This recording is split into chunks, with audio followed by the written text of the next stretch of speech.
I've omitted literary. Thank you. Hello folks! I've always enjoyed a good countdown list, so I decided to do my own take on the idea.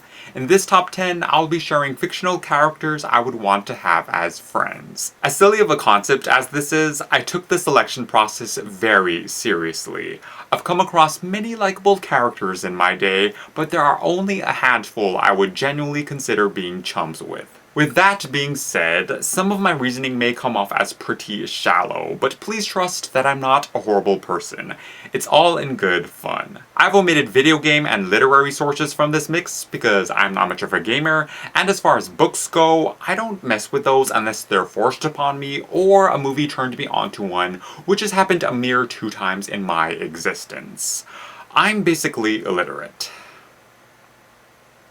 Let's begin! Top 10 friend-worthy characters! At number 10 is the fun-loving adventurer Finn from Adventure Time. I could lie out of my ass and say popularity is overrated, but I've lived on popularity all my life, so sue me if I want a taste of the other side. Finn is practically the most popular person in all of OO, so I would settle for being popular by association. He has the connections, he gets invited to everything, and he lives in the coolest of treehouses with a shape-shifting dog and a sentient game console. The life-threatening adventures he embarks on should be a deterrent, but who says I have to tag along on those? Call me when LSP is throwing another sweet party. At number 9 is the forest spirit Totoro from My Neighbor Totoro. I would love nothing more than to venture out into the wilderness and stumble upon this massive Mary Poppins bear cat beast, however terrifying it initially might be. I spent a good portion of my youth playing with plants in my backyard, so this seems like a natural fit. His 2 little companions are a nice bonus as well.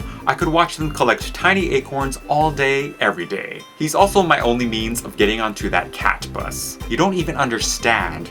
I need to feel the loving touch of those warm, fur-covered seats on my flat ass. At number 8 is the ever-so-gifted rodent, Remy from Ratatouille. Rats are cute, and food is everything, so a culinary prodigy that happens to be a rat, say no more. I'm guessing it would be a roommate situation like in the movie, and as far as preferable roommate species go, rats would be on the top of my list. It goes rats, cats, dogs, fish, snakes, spiders, turtles, and then humans.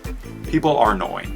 At number 7 is Disney's spunky princess Rapunzel from Tangled. You would think solitary confinement would yield someone more akin to Gollum, but somehow this girl made it work. She braved the sheltered life and came out a fantastic human being, with a love for the arts, a zest for life, and frying pan self-defense capabilities. It would also be nice if I could get her to divulge her secret for healthy hair. She must have learned a thing or two in that tower of hers because her locks be looking silky as fuck. At number 6 are the Weasley twins, Fred and George from Harry Potter. I was a little iffy on choosing these boys because even though they were my favorite Harry Potter characters, they got in a little too much mischief for my liking, if I'm being completely practical here. However, I concluded these pranksters were worth the risk. Their dealings with Voldemort's drama has proven they're of sound character, and the entrepreneur thing is hella impressive. I'll take a 20% discount, thank you very much. At number 5 is Genie from Aladdin, Robin Williams,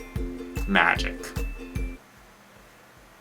At number 4 is Matthew Murdock's better half, Foggy Nelson from Daredevil. Any person who has to deal with all the BS that comes with being the best friend of a superhero deserves major brownie points. And being as great as he is, Foggy gets awarded brownie sundae points, complete with sprinkles. He's the definition of a stand-up guy, and his injections of humor are always welcome. Mr. Murdock is most lucky to have this fella to keep him in check. Oh yeah, and did I mention he's a lawyer? It never hurts to have one of those in a rough spot. At number 3 is the psychic on wheels, Charles Xavier from X-Men. I never had a role model growing up, and nothing's changed, so it would be nice to finally have that person to look to for guidance, and who better than the leader of my favorite team of superheroes. He seems like he has it all together. I mean, he would have to if he's helping hundreds of young mutants harness their powers, right?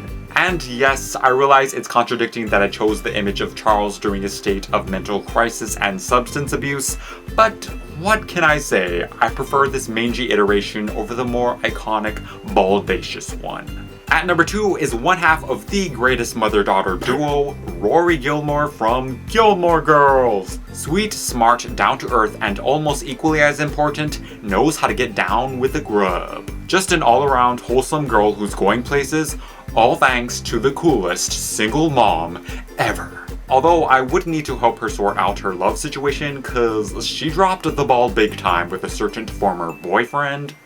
Yes. And finally, at number 1 is the always enthused Deputy Director of the Parks and Recreation Department of Pawnee, Indiana, Leslie Knope from Parks and Recreation. In addition to throwing the best birthday parties, smothering her friends with love, and her passion for helping others, this woman embodies one of my most cherished qualities in a friend: ambition. They say you are the people you surround yourself with, so I'm hoping some of her go-getter attitude will rub off on me, cause God knows I could use a little push, or a shove.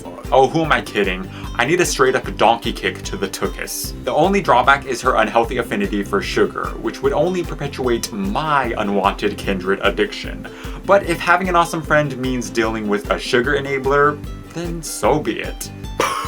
I hope you enjoyed my list of friend-worthy characters. We would make one hell of a posse. I would love to know some of yours, so populate that comment section. Thank you for spending this time with me, and until I see you next, that's it.